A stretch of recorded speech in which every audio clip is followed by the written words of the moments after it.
Okay. Baik. A'udzu billahi minasyaitonir rajim. Bismillahirrahmanirrahim. Alhamdulillahi rabbil alamin. Wassalatu wassalamu ala asyrafil mursalin wa ala alihi wa sahbihi ajma'in. Rabbi shrah li sadri wa yassir li amri wahlul 'uqdatam min lisani yafqahu qawli. Allahumma salli wa sallim wa barik ala sayyidina Muhammad tibbil qulubi wa dawaiha wa afiyatil abdani wa shifaiha wa nuril absari wa diyaiha wa ala alihi wa sahbihi wa barik wa sallim tasliman katsira.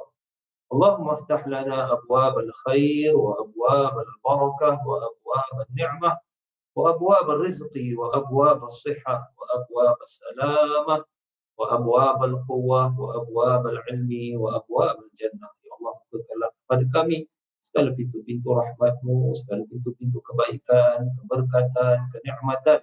Ya Allah, bukakanlah kepada kami segala pintu-pintu rezeki yang halal, segala pintu-pintu kesihatan, keselamatan. Ya Allah, bukakanlah kepada kami segala pintu-pintu ilmu yang bermanfaat, kesatuan umat Islam, kekuatan umat Islam dan segala pintu-pintu syurga-Mu. Amin ya rabbal alamin. Alhamdulillah. Para penonton sekalian, para jemaah, kaum muslimin muslimat yang saya kasihi, khususnya jemaah Masjid Darul Ma'mur. Assalamualaikum warahmatullahi wabarakatuh. Apa khabar para jemaah sekalian? Semoga semuanya dalam keadaan sihat walafiat. Mungkin hari ini banyak orang tersenyum, banyak orang yang happy-happy. Apa pasal tadi pun saya tengok kereta pun banyak pula hari ni kereta. Rupa-rupanya hari ini dah boleh makan dekat kedai. Sampai kan ada kawan-kawan pun ada kasih tahulah happy sangat dapat makan pagi-pagi kat kedai. Minum kopi lah, teh tarik lah, makan yang paling mereka suka pagi-pagi makan patal. Bagaimanapun para penonton, para jemaah rahimakumullah, kita bersyukur alhamdulillah kepada Allah Subhanahu wa taala yang telah memberikan kita kesihatan, dapat sekali lagi bertemu untuk kita teruskan pengajian kita berkenaan bagaimana mendapat pahala hidup 7,000 tahun insya-Allah. Mudah-mudahan beratkan timbangan amalan soleh kita di hari akhirat. Baik para penonton rahimakumullah, hari ini kita nak bicarakan tajuk berkenaan hikmah, atau iaitu kenapa sembahyang dan zakat ini digandingkan pada banyak ayat-ayat Al-Quran. Selalu kalau disebut as-salah mesti ada zakat. Ya'muruna bis-salati waz-zakat. Kemudian apa saja, contoh macam surah Maryam tentang Nabi Isa alaihissalam, wa usani bis-salati waz-zakati ma dumtu hayya. Mesti ada gandingan. Sembahyang zakat, sembahyang zakat. Begitu juga dalam surah Maryam pun begitu. Nabi Ismail alaihissalam wa kana ya'muru ahlahu bis-salati waz-zakat. Menyuruh supaya sembahyang dan berzakat. Sehingga banyak sekali ada juga dibuat kajian berkenaan kenapa hikmah ni, kenapa digandingkan ayat-ayat ni mesti kalau bis-salati waz-zakati. Wa ya'muruna bis-salati waz-zakati. Dulu waktu saya kecil-kecil saya pun terbaca kelahiran, kenapa mesti sembahyang zakat? Kenapa tak sembahyang puasa ke, ataupun zakat puasa, zakat haji ke apa? Mesti sembahyang puasa, ni sembahyang zakat. Ini akhirnya alhamdulillah terjawab juga. Saya lihat ada beberapa kajian dibuat, tapi ini pada saya pun ada beberapa tambahan yang mudah-mudahan memberi manfaat kepada kita. Sebab buku yang kita bincangkan pahala hidup 7,000 tahun banyak tentang sembahyang sunat, bagaimana nak mendapatkan ganjaran besar dengan sembahyang sunat, seolah-olah ribuan tahun beribadah di dunia. Begitu juga dengan sedekah, zakat dan sebagainya. Jadi ini yang saya nak share lah, kita sama-sama membicarakan berkenaan hikmah di sebalik gandingan antara sembahyang dan zakat pada banyak ayat-ayat Al-Quran. Cuma ada satu saja para jemaah dalam surah Al-Mu'minun, dia gandingan tapi berbeza ayat. Terlepas satu ayat saja. Bismillahirrahmanirrahim. Qad aflahal mu'minun alladzina hum fi salatihim khashi'un walladzina hum 'anil zakati fa'ilun. Gini permulaan surah Al-Mu'minun, menerangkan orang-orang yang berjaya. Siapa dia? Ayat kedua, orang yang sembahyang. Kemudian ayat ketiga, dia tak sama-sama ayat tapi dah jadi ayat ketiga. dan mereka yang melaksanakan zakat. Tapi kebanyakan surah-surah yang lain, ayat-ayat ini mesti bersama solat waz zakat, solat waz zakat. Tuan-tuan para jemaah, pernah tak kita tanya apa hikmat dia sebalik gandingan yang begitu banyak kali disebut dalam Al-Quran? InsyaAllah kita nak bicarakan pada malam ini, mudah-mudahan memberi manfaat pada saya insyaAllah dan juga tuan-tuan. Mudah-mudahan kita sering-seringlah jangan terlepas di luar sembahyang dan zakat, sebab kedua ni akan membantu kita untuk melakukan yang lain-lain.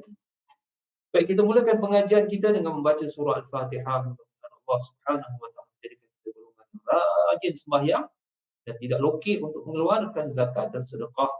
Mudah-mudahan Allah Subhanahu wa taala menjadikan kita golongan yang tidak menyesal nanti di hari akhirat kerana telah dapat melaksanakan perintah Allah Subhanahu wa taala dengan sebaik-baiknya dan diberatkan segala timbangan amalan salih kita diterima insya-Allah ala hadhihi niyyah wa ala kulli niyyatin salihah. وإلى الحبيب المصطفى صلى الله عليه وآله وسلم وإلى جميع المؤمنين والمؤمنات الفاتحة. أعوذ بالله من الشيطان الرجيم. بسم الله الرحمن الرحيم. الحمد لله رب العالمين الرحمن الرحيم مالك يوم الدين إياك نعبد وإياك نستعين اهدنا الصراط المستقيم صراط الذين أنعمت عليهم غير المغضوب عليهم ولا الضالين آمين يا رب العالمين. Para jemaah rahimahullah, tajuk kita pada hari ini hikmah di sebalik gandingan antara sembahyang dan zakat pada banyak ayat-ayat Al-Quranul Karim. Saya ada terbaca juga penulisan Dr. Syekh Qardawi Hafizahullah, dia ada buat kajian jugalah tentang hikmah di sebalik gandingan wa ya'muruna bis-shalah waz-zakat, disuruh sembahyang dan zakat. Cuma huraiannya agak ringkas. Saya pernah cek benda lain dan akhirnya saya pun cuba kumpulkan. Mudah-mudahan insya-Allah memberi manfaat. Sebab Al-Quran Al-Karim kadang-kadang dia memberikan isyarat, memberikan makna-makna yang perlu kita buat kajian banyak. Dan sekarang pun sains membenarkan segala apa yang dibawa oleh Al-Quranul Karim, dan banyak perkara yang dahulu dianggap macam peliklah, tapi zaman sekarang dah sains buktikan kebenaran banyak perkara para jemaah. Baik, iaitu tajuk kita hikmah di sebalik gandingan sembahyang dan zakat. Kita tahu rukun Islam ni pertama syahadah, kedua sembahyang, ketiga zakat, kemudian baru puasa. Ini kedua-dua ni memang bukan syariat kita, syariat sebelum kita, syariat Nabi Isa, syariat Nabi Ismail dan sebagainya. Pentingkan kedua perkara. Sebab apa? Ada dia soalan dia, sebab apa? Baik, kita akan bicarakan sebenarnya ada 12 lebih kurang atau 13 banyak. Kita cuba huraikan mana yang kita mampu, mudah-mudahan memberikan kita keinsafan, kesedaran betapa pentingnya dua perkara ini. Kalau manusia, orang-orang yang beriman, terutama je lah, kalau dapat laksanakan dua-dua ni saja, insya-Allah yang lain-lain akan menjadi mudah. Dunia pun jadi aman, dunia pun akan jadi selamat, tak ada orang miskin, tak ada orang susah, tak ada perang-perang. Insya-Allah kalau dapat dilaksanakan dua ni. Tapi itulah sekarang sedih kita tengok berlaku bergaduhan, peperangan di kalangan orang-orang Islam. Baik, pertama sekali, apa hikmah dari para jemaah digandingkan sembahyang, as-solah, waz-zakat dengan zakat? Pertamanya, kedua-dua ni ada unsur mensucikan kita. Masya-Allah. Ini yang dua-dua ni ada unsur mensucikan, membersihkan kita.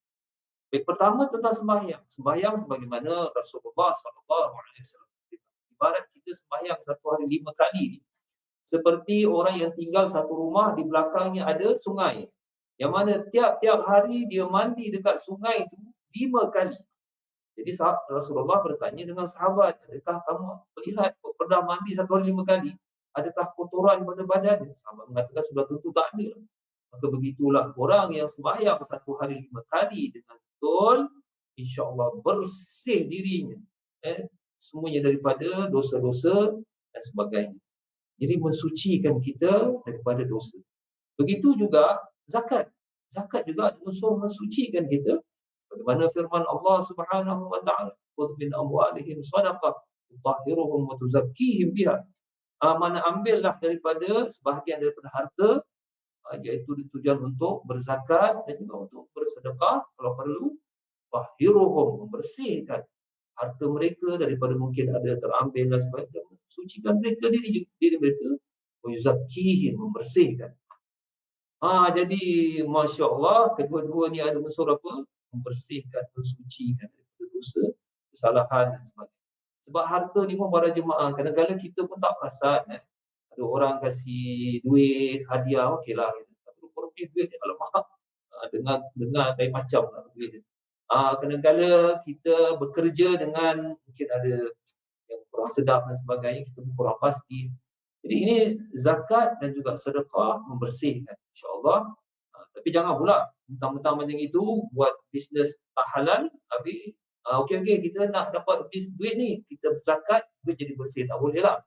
Itu tak boleh, tapi yang mestinya kita dah dapat duit tu yang kadang-kadang kita nak bersihkan supaya kalau ada kekurangan dan ada kesalahan dibersihkan. Ini pertama para jemaah, kedua-dua ni ada unsur mensucikan. Yang kedua pula, dua-dua adalah ibadah yang sungguh komplit. Contohnya sembahyang, satu ibadah yang komplit, yang sempurna. Pasal apa? Pasal apa dia combine banyak perkara-perkara ibadah dalam sembahyang. Contohnya, dalam sembahyang itu tidakkah ada zikir? Tidakkah ada tasbih? Tidakkah ada istighfar, minta ampun kepada Allah? Tidakkah dalam sembahyang itu ada rukuk dan sujud?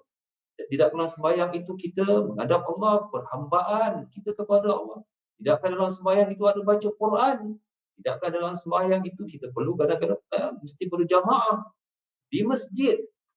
Dan ia satu ibadah yang cukup luar biasa. Sebab itu perkara yang aneh kalau kita baca hadis di mana Rasulullah SAW menyebut bahawa para nabi-nabi di dalam kubur mereka hidup, mereka bersembahyang.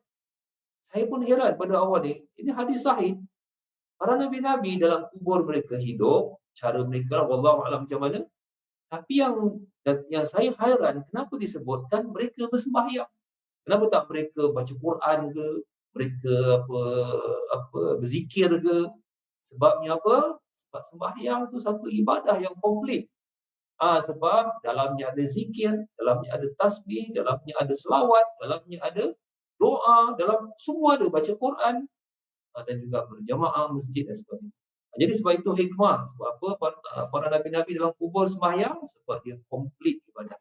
Begitu juga zakat. Zakat satu bantuan masyarakat yang komplit. Betul ke tidak? Betul para jemaah. Kalaulah ada seorang hamba Allah ni, seorang pendakwah namanya Dr. Abdul Rahman Smith rahimahullah, dia seorang pakar surgery lah daripada Kuwait, dan duit dia banyak lah. Orang surgery, orang Arab pula lagi. Gaji satu bulan silap-silap 100,000, 200,000 juta lah. Tapi heran, dia sanggup korbankan masa dia pergi Afrika, dia berdakwah, dia buka klinik, duit yang banyak tu digunakan semua untuk berdakwah fisabilillah, sehingga kan dikatakan lebih daripada 1 juta orang rakyat Afrika masuk Islam di tangan. Jadi dia buat kajian daripada kesusahan orang-orang Afrika. Dia kata orang-orang Arab, bukan kata orang Melayu ke satu dunia punya orang Islam, tak. Dia kata orang-orang Arab yang kaya saja, kalau dia keluarkan zakat, cukup untuk menampung orang-orang susah di Afrika. Ini belum lagi kalau orang-orang kaya, orang Melayu ke orang kaya daripada Islam ke Eropah, orang Arab ni orang kaya saja. Cukup dia punya zakat menampung orang-orang miskin, kesusahan, hajat-hajat semua dia perlu dipenuhi. Sebab itu pada zaman Sayyidina Umar bin Abdul Aziz rahimahullah, seorang khalifah terkenal, kita tahu ketika itu di mana pemerintahan yang adil, dan satu ketika di mana zakat itu diberikan kepada orang dah tak nak. Apa pasal? Pasal orang sudah ada harta, dah tak layak. Nak dikatakan fakir miskin pun dah tak ada. Sebab yang boleh terima zakat ni fakir miskin. Itu juga orang yang musafir, orang yang berhutang, tak ada dah. Sehingga ke orang yang pendakwah pun dah tak perlu kata, kasih orang lain. Masya-Allah, sebab itu zakat ni para jemaah, satu bantuan masyarakat yang komplit. Kalau betul-betul dapat dilaksanakan, satu dunia umat Islam ni sebenarnya tak akan ada miskin. Ini pun ada akhir zaman, ada hadis pun ada menerangkan nanti akhir zaman yang akan lahir seorang pemimpin yang mana akan mengeluarkan harta sehingga akan masyarakat menjadi kaya. Tapi tak tahulah tu bila para jemaah. Jadi ini satu ibadah yang yang komplit, solat ibadah yang komplit, zakat juga satu bantuan masyarakat yang komplit. Tapi itulah sekarang saya tengok kadang dekat Google bantuan Global Ihsannya, UNICEF-nya, daripada United Nations, baru-baru dekat Eritrea minta bantuan, perang sana, perang Yaman tak habis-habis lagi. Jadi kita sedihlah tengok kebanyakan pelarian ni orang-orang Islam. Dan di Afrika kebanyakan orang-orang miskin, orang-orang Islam. Sedih kita tengoklah keadaan. Tapi kita apa boleh buat, kita hanya berdoa, ya Allah, bantulah saudara-saudara kita yang susah. Bantulah mana-mana yang boleh dengan harta dan doa kita. Baik, yang ketiga para jemaah, gandengan antara solat dan zakat. Apa hikmat dia? Banyak ayat-ayat Al-Quran kalau disebut sembahyang, as-salat mesti digandingkan dengan zakat. Baik, yang ketiga, sebab sembahyang ni hubungan langsung kita kepada Allah Subhanahu wa taala, adapun zakat hubungan langsung kepada lebih kepada manusia yang memerlukan lillahi taala. Jadi mana permulaan dengan sembahyang, kita khusyuk, perhambaan kepada Allah. Bukan saja gitu, maknanya kita kena bantu masyarakat dengan mengeluarkan zakat. Jadi para jemaah, kita punya agama Islam ni bukan hanya setakat dengan ibadah saja, lupakan masyarakat, tak boleh. Begitu juga kita bukan hanya dengan sibuk dengan masyarakat saja, lupakan sampai sembahyang, tak boleh. Kita hubungan dengan Allah Ta'ala pun bagus, hubungan dengan manusia pun bagus. Dia ada sifat Rahmanur Rahim. Kita sering dalam sembahyang menyebut Ar-Rahmanur Rahim, Ar-Rahmanur Rahim. Kasih sayang, sifat belas kasihan Allah. Jadi kita kena tunjukkan kepada orang yang susah, orang yang memerlukan. Jadi solat was zakat, solat was zakat. Yang keempat para jemaah, ini perkara yang cukup menarik. Ini sembahyang ini menolak bala. Dan zakat juga menolak bala. Sebab itu digandingkan.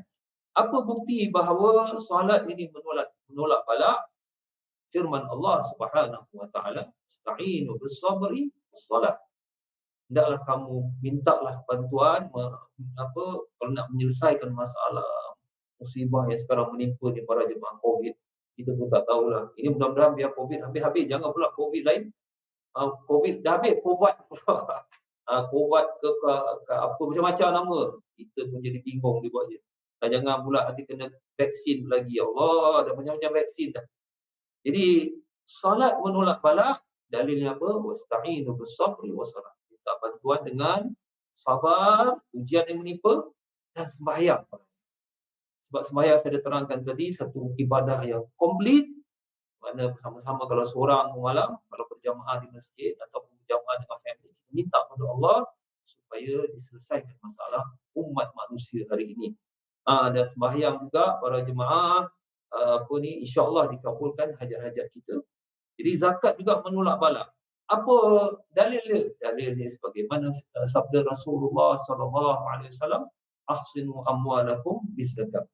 Pelihara, benteng harta kita, diri kita ni dengan zakat. Benteng apa? Benteng daripada kecurian, benteng daripada musibah, benteng daripada segala masalah yang berlaku ni dengan biz-zakat, dengan keluarkan zakat.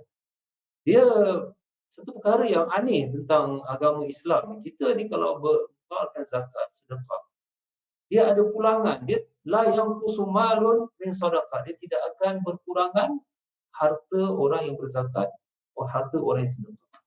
Satu perkara yang kadang-kadang saya pun boleh tengok betul ke, kita dah keluarkan zakat, keluarkan harta, sedekah. Duit makin kurang lah. Tapi ini pengalaman saya lah. Ada juga yang pengalaman saya kan pelik. Kadang-kadang saya dah keluarkan, yelah, kita nak bantu zakat sebagainya. 2.5% zakat. Banyak tu kan. Tapi ada dia punya datang balik tu dengan cara yang berbentuk luar biasa. Ini pengalaman saya. Pernah lah, ni saya cerita sikit lah. Bukan nak tunjuk apa sini sebagai untuk memberikan kita perangsang. Jangan ukit-ukit nak zakat, nak sedekah, derma dan sebagainya.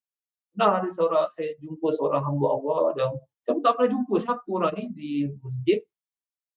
dan minta bantuan lah. Banyak juga. Tapi saya pun takut juga kerana sekarang ni scam sana, scam penipuan. Jadi saya tengok dia macam betul-betul berhajat. Dia ceritalah pengalaman family dia. Okey, tak apa, saya bilang suruh dia besok datang. Saya nak tengok macam mana. Jadi besok dia datang juga. Itu juga cerita. Okeylah, saya pun kasihlah berapa, saya tak boleh sebut lah. Ni ikhlas. Lillahi ta'ala. Jadi tak apalah. Kalau dia niat tak betul pun, saya tak apalah, sedekah. Jadi okeylah, banyak jugalah kasih. Tapi lepas tu, dalam beberapa hari tu, akhirnya ada satu hamba Allah, adalah beberapa hamba, kasih saya bilangan duit sebagai derma lah kasih saya, sama dengan yang saya kasih pada hamba Allah. Dalam hati saya, ya Allah, siapa yang saya kasih tu? Malaikat ke jin ke apa? Dia kasih sama dengan saya kasih. Sampai sekarang ada perkara-perkara pelik yang cukup luar biasa. Sebab itu ini sebagai perangsang lah untuk diri saya dan tuan-tuan. Kita ni insya-Allah ada bantuan ghaib, walaupun bukan dengan harta, tapi mungkin berkat hidup, kesihatan, berkat keluarga, berkat macam-macam lah. Dijauhkan daripada musibah. Jadi ini yang keempat, sembahyang menolak bala, zakat pun menolak bala. Lepas tu ada gantian ni. Yang kelima para jemaah, sembahyang ni ada pengorbanan masa, zakat pun ada pengorbanan. Apa pengorbanan? Sebab sembahyang ni para jemaah, kita kena korbankan masa sedikit yang berharga untuk menghadap Allah Subhanahu Wa Taala. Memang kadang subuh, Allah nak tidur, korbankan masa, ngantuk.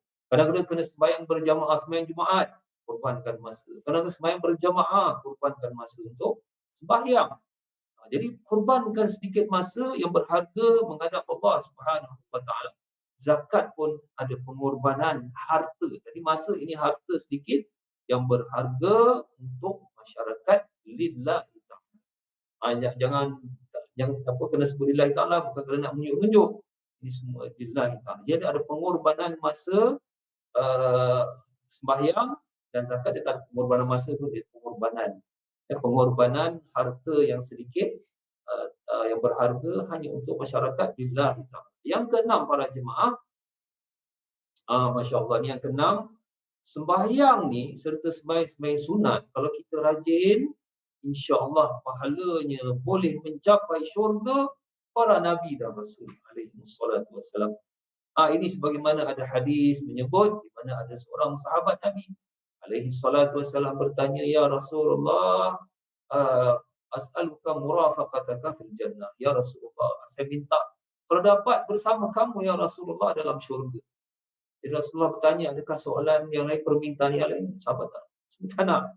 Kalau kita mungkin masya-Allah, nak minta lain, boleh tak saya nak macam-macam, mungkin orang minta bidadari lah, orang minta sahabat tu, semua tak kisah. Melainkan satu, bersama Rasulullah menunjukkan apa? Cinta yang luar biasa kepada baginda alaihi salatu wassalam. Jadi Rasulullah ingatkan satu saja. Inni ala nafsika bi kathratis sujud. Bantulah saya melalui diri kamu. Kamu kena perbuat juga, iaitu perbanyakkan sujud kepada Allah, iaitu perbanyakkan sembahyang, sembahyang sunat, sembahyang berjamaah, sembahyang ini pergi masjid dan sebagainya. Bantu diri kamu supaya dapat bersama syurga para nabi dan rasul. Begitu juga para jemaah, zakat dan sedekah sunat boleh mencapai syurga para nabi dan rasul. Pasal apa? Nanti insya-Allah kita akan lihat. Dia punya pahalanya berterusan di hari akhirat. Jadi saya contoh ginilah. Contohnya kalau kita ni hidup selama-lamanya kat dunia, bayangkanlah. Kita hidup selama-lama kat dunia, tak ada tua, sentiasa muda, hidup dunia pula cantik semua. Kemudian kita ada duit $1 bilion. $1 bilion, bayangkan. Ya Allah, hidup selama-lama 1 bilion. Dan kita boleh buat investment, bertambah kaya, bertambah. Ini dunia lah, tapi itulah dunia para jemaah, kita akan mati. Bayangkan, kita kalau sedekah, dia bukan hilang. Duit itu akan tersimpan dalam bentuk pahala yang lebih bernilai. Bayangkan kalau kita derma $1,000 di sisi Allah tu, nak dekat 1 juta. Sebab dia 700,000, saya kira 1 juta lah. Ada gandaan 700, 1 juta. Tuan-tuan kalau hari ini bayar derma kat masjid madrasah 1,000, automatik tersimpan di hari akhirat nilainya 1 juta. Kalau tuan-tuan derma apa ni 10,000, 10 juta. Automatik simpan. Dan kalau tuan-tuan sampai ada duit $1 million, derma fi sabilillah, tersimpan automatik di hari akhirat dalam syurga $1 billion. Dan kita nanti meninggal akan masuk dalam syurga, itu simpanan 1 billion tu kita akan kekal dan Allah akan gandakan lagi. Wallahu yudha'ifu liman yasha. Gandakan lagi 1 billion jadi 2 billion, 10 billion, 1 trillion, kita hidup selama-lamanya dalam syurga. Macam mana para jemaah? Sebab itu ini hebatnya sedekah. Jangan lokek-lokek para jemaah. Ini duit ni yang kita derma simpan gandaan luar biasa di hari akhirat. Baik, ini berkenaan pahalanya. Baik, yang ketujuh pula. Di mana ini cukup luar biasa. Al-Quran ada menyebut orang yang tinggal sembahyang, orang yang meninggalkan sembahyang ni menyesal sewaktu meninggal. Dan orang yang meninggalkan zakat dan sedekah juga menyesal ketika meninggal. Dua-dua. Sebab tu digandingkan sembahyang dengan zakat. Ada banyak ayat Al-Quran sebab ada persamaan. Apa dia antara yang nombor 7 tadi? Al-Quran sebut orang yang tinggalkan sembahyang ketika meninggal dia menyesal. Dan orang yang tinggalkan zakat dan sedekah ketika meninggal pun dia menyesal. Apa dalil? Dalilnya sembahyang tadi bagaimana firman Allah Subhanahu wa taala, Bismillahirrahmanirrahim, qala rabbirji'un la'alli a'malu salihan fima tarak. Anda meninggal nak balik, menyesal. Apa pasal nak balik? Dunia kan stres. Pasal apa? La'alli a'malu salihan fima tarak. Semoga aku dapat amalkan balik, aku dah tinggal. Jadi ada yang tafsir kata sembahyang ni. Ada kata semua amalan saya, tapi yang lebih khusus ni dia dah tinggalkan sembahyang, dia nak balik dunia, balik nak sembahyang. Apa pasal? Kat dunia nak sembahyang. Sebab dia dah nampak kelebihan besar, luar biasa sembahyang. Begitu dia tinggalkan pun dosa besar. Begitu juga zakat ataupun sedekah juga meninggal menyesal. Sebagaimana firman Allah Ta'ala, Bismillahirrahmanirrahim, laula akhartani ila ajalin qarib fa asaddaq. Dan nak meninggal ni, dia kembali, ya Allah, saya nak balik semula, lambatkan lagi mati. Buat apa nak lambat nak balik dunia ni? Saya nak sedekah. Dia khususkan kalimah sedekah, maknanya berzakat dan sedekah, sebab dilihat kelebihan besar orang yang berzakat, bersedekah di sisi Allah. Jadi persamaan apa? Nak meninggal, dia tinggal sembahyang, menyesal. Yang ini pun nak meninggal, dia tinggalkan zakat, sedekah, menyesal. Baik, yang ke-8 pula para jemaah, iaitu as-salat mi'rajul mu'min. Maknanya sembahyang itu mi'rajul mu'min. Maknanya kita ni sembahyang. Sebab itu agama Islam, Masya Allah, dia sembahyang, dia tak ada orang tengah. Macam agama-agama lain ni perlu kepada setengah-setengah tu ada makhluk tengah nak untuk menyampaikan kepada Tuhan. Nak bertaubat pun nak kena masuk dalam satu kandang. Kita tahulah agama. Lepas tu nak kasi tahu dengan dia punya orang, kita nak bertaubat. Kita langsung bertaubat, langsung ibadah, langsung. Mi'rajul mu'min, kita langsung kepada Allah Subhanahu wa taala, naik mi'raj, kita naik. Sembahyang itu mi'raj orang beriman, dan nak difardukan 5 kali sembahyang tu pun Isra Mi'raj. Memang sebelum ni Nabi-Nabi diwajibkan sembahyang 1 hari 2 kali. Menurut riwayat 1 hari 2 kali. Tapi kerana nak muliakan umat Rasulullah sallallahu alaihi wasallam, diwajibkan 1 hari 5 kali. Tapi nak wajibkan macam mana? Kena Isra Mi'raj. Tunjukkan mulianya sembahyang 1 hari 5 kali. Begitu juga zakat ni, kerana mulianya zakat, tuan-tuan para jemaah jangan terperanjat kalau saya katakan bahawa dalam Al-Quran ayat yang paling banyak diulang ayat apa? Infak. Ayat infak maknanya sedekah dan zakat. Mana diulang-ulang supaya nak menunjukkan kelebihan besar. Jadi nak terangkan sembahyang ni pun kelebihan besar 5 kali ni sehingga di Isra Mi'raj kan.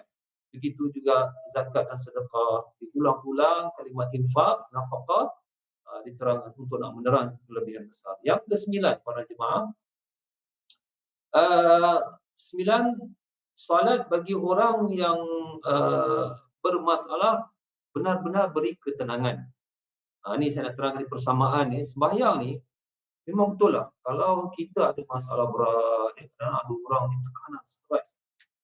Jadi kalau dia sembahyang, dia rasa tenang. memberi ketenangan kalau ada masalah, contohnya ada musibah dan sebagainya. Kemudian menghadap Allah Ta'ala. Sebab itu manusia ni kalau ada masalah berat-berat, baru nak sembahyang. Kalau ada masalah yang terlalu bingit, stres, baru nak sembahyang. Pasal apa? Dia rasa ketenangan. Di masjid, sembahyang itu memberikan ketenangan bagi orang yang bermasalah ketika musibah. Bagaimana firman Allah Ta'ala pun menyebut, Bismillahirrahmanirrahim, ala bidzikrillah tatma'innul qulub. Tidak akan dengan berzikir, khususnya lebih sembahyang, merasakan ketenangan. Jadi apa ni, merasa ketenangan. Dan ialah kadang mula-mula susah. Kita kadang nak sembahyang ni kadang-kadang susah nak sembahyang. Tapi apabila kita dah mula start sembahyang, kita dah Allah, kita mula rasa sedap nikmat. Begitu juga zakat. Zakat ni para jemaah, mula-mula tu rasa rokit sembahyang. Ini kadang-kadang contohnya ada $1 juta. Kita kalau ada 10,000 nak keluar zakat senang. 10,000 zakat baru berapa? 2,000, 1,000 baru 250 lah. 5%. 250 lah, bayar je lah. Bayar kalau ada 1 juta, 2.5%. 1 juta 125,000. Banyak je. Jadi dia pergi nak derma zakat tu dia mula menggigil. Tapi heran apabila kita dah bayar zakat tu, rasa macam fresh, macam relax. Para jemaah, ini satu perkara yang heran. Sebab tu ada kajian saya terbaca, dia kata apa? Pray and donation give tranquility and relax, happiness. Sebab orang kalau pray ni dengan sembahyang, berdoa, begitu juga dengan donation, dia mula-mula memang donation ni berat, terus macam rukit gitu. Kalau dah kasih, Allah macam relax saja. Dia kasih ketenangan, kasih relax. Ini kajian menunjuk. Jadi solat dan zakat ini dia mula-mula susah, lepas tu dia memberikan ketenangan, kasih relax pada diri kita. Yang ke-10, digandingkan, kalau kita tadi dah bincangkan dalam banyak-banyak ayat Al-Quran Al-Karim, digandingkan sembahyang dengan zakat. Sebab apa? Ini dua memang tak boleh dipisahkan, menunjukkan bahawa ibadah, kalau orang ibadah dengan akhlak perlu sama-sama. Tak boleh orang ibadah saja akhlaknya, mana pelokit macam lokit kedekut ni, tak boleh. Ataupun dia pemurah tapi tak nak sembahyang, tak boleh juga para jemaah. Jadi mestilah kena ibadah sama-sama dengan zakat ataupun akhlak, perlu bersama-sama. Tak boleh donation tapi lupa ibadah, tak boleh juga. Ataupun ibadah tapi lupa kepada zakat, tak boleh, sebab ini tanggungjawab pada masyarakat. Jadi tak boleh kita orang-orang yang sembahyang jadi ahli kedekut pula, kedekut, lokek dan macam-macam lah. Itu juga orang yang dermawan, ada orang Masya Allah dermawan, ribu-ribu derma, tapi tak nak sembahyang. Sebab itu perlu gandingan sembahyang lillahi ta'ala, khusus untuk perhambaan kepada Allah, zakat, sedekah untuk kita, hubungan kita dengan masyarakat, kena peduli, rasa kepedulian kepada sensitiviti dengan masyarakat. Sebab kita ni hidup bermasyarakat. Kalau nak hidup sendiri, biar duduk dalam hutan juga. Kita perlu sama-sama tolong-menolong. Baik, seterusnya yang ke-11, sedikit lagi para jemaah. Itulah tadi di mana ini perkara aneh, iaitu sembahyang ni kita berkorban. Saya terangkan pengorbanan masa.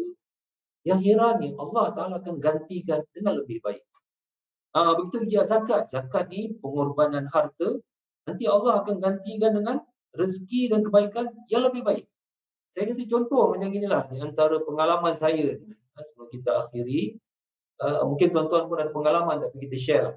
Di mana saya dulu belajar, penatlah kita belajar luar negeri dulu. Kemudian kita tahu lah, waktu kadang tengah belajar, tengah urusan alamat time sembahyang. Pergi sembahyang pada masjid, pergi masjid. Jadi masa pergi masjid, perjalanan tu lebih kurang 15 minit, jauh daripada asrama. Di masjid, tapi nak kelebihan balik 15 minit kerana dekat 1 jam juga. Masa kita boleh perasan masa kita, pengorbanan kita untuk ke masjid, balik semua lillahi ta'ala. Tapi gantian dia luar biasa. Maknanya ada pertolongan, pelajaran jadi bagus. Dulu saya bukanlah orang yang pandai sangat belajar, dapat nombor 1 adalah nombor 1 ke belakang, nombor 10, 15. Tapi alhamdulillah dengan berkat masjid ni, Alhamdulillah, nampak dia punya, walaupun masa berjalan pergi masjid, masa banyak habis sembahyang pergi jemaah, nampak dia punya berkat belajar, pertolongan tu akhir, Alhamdulillah. Dapat sambung belajar, dapat belajar MA lagi dekat negeri Arab. Saya pun tak percaya kan. Jadi Alhamdulillah berkat. Dan sampai sekarang dia punya berkat tu nampak daripada pengorbanan masa untuk sembahyang berjamaah, untuk masjid. Saya ada seorang teman juga. Dia Masya Allah, dia punya masjid tak pernah tinggal. Ini lagi hebat. Sampaikan satu ketika saya pernah ziarah beliau, satu negeri sejuk Eropah. Jadi saya ziarah, kebetulan ada tempat nak pergi, ziarah tempat dia. Jadi subuh-subuh tu pukul 4:30 pagi dia keluar. Saya bilang, awak nak subuh-subuh pukul 4:30 pagi, dia nak pergi mana? Sejuk ni kat Eropah. Dia kata nak pergi semai subuh. Semai subuh kat mana masjid? Ni kat Eropah. Dia kata masjid driving 35 minit, 40 minit. Jauh je. Tapi memang orang di sekarang ni, kerana rajin dengan masjid, pengorbanan masa dengan masjid, sekarang ni seorang yang amat disegani. Saya tak perlu sebut nama dia, amat dihormati, dia punya Masya Allah kerjaya, dia berjaya, dapat gelaran datuk lagi. Teman saya, ini masjid ni banyak berkat. Begitu juga zakat para jemaah, zakat, donation, derma, bukan zakat tapi derma, dia punya pulangan, berkat, harta, keluarga, kehidupan, kesihatan. Luar biasa para jemaah. Bagi mereka yang biasa dah derma, zakat, ibadah masjid, lihatlah sendiri dia punya berkat. Dengan syarat jangan tunjuk-tunjuk salah. Bukan makna jangan nak apa tunjukkan diri kita hebat, pergi masjid nak tunjuk kita ria, bagus saja kan. Semua senyap-senyap sudah lillahi ta'ala. Itulah para jemaah, itu yang saya dapat sampaikan. Tajuk kita berkenaan pahala hidup 7,000 tahun. Di mana dalam buku ini diterangkan solat sunat, sembahyang sunat, sembahyang berjamaah, nak gandakan pahala seperti ribuan pahala hidup, ribuan tahun hidup di dunia dengan pahala yang besar. Dan begitu juga tentang sedekah. Cuma saya nak fokus di sini, kenapa Al-Quran, hikmah Al-Quran sering gandingkan antara solat dan zakat dalam satu ayat. Banyak, tuan-tuan boleh cek lah. Zakat, sembahyang, zakat, mesti gandingkan dua. Dan cuma satu dalam surah Al-Mu'minun, dia ganding tapi lain ayat. Qad aflahal mu'minun alladzina hum fi salatihim khashi'un, sembahyang khusyuk. Ayat yang ketiga, alladzina hum 'aniz zakati fa'ilun. Perbezaan sedikit ayat ketiga, iaitu zakat. Itu saja yang saya dapat sampaikan kepada jemaah, mudah-mudahan memberi manfaat.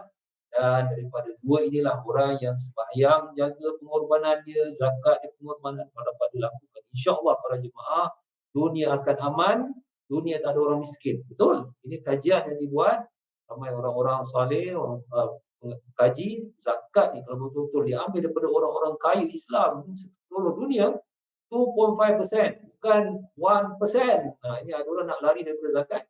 Dia bukan 2.5%, dia bayar 1% saja. Ataupun 0.5%, dia cabut. Kalau 2.5%, insya-Allah tak ada orang miskin kat dunia. Sebab kita tahu banyak orang-orang Islam ni bilioner. Makan pun tak habis. Apa nak buat duit banyak para jemaah. Jadi itulah saya nak sampaikan. Mudah-mudahan memberi manfaat. InsyaAllah dapat dua ni. Puasa pun jadi lebih mudah. Haji, berjuang fisabilillah. Sekarang Al-Quran menyebut tentang infak dengan harta, berjuang dengan harta. Lebih mudah lagi. Kalau tidak, dua ni susah, lain-lain pun agak susah. Saya akhiri, subhanakallahumma wa bihamdika, asyhadu an la ilaha illa anta, astaghfiruka wa atubu ilaik. Sallallahu ala sayyidina Muhammad wa ala alihi wa sahbihi wa sallam. Alhamdulillahi rabbil alamin. Assalamualaikum warahmatullahi wabarakatuh.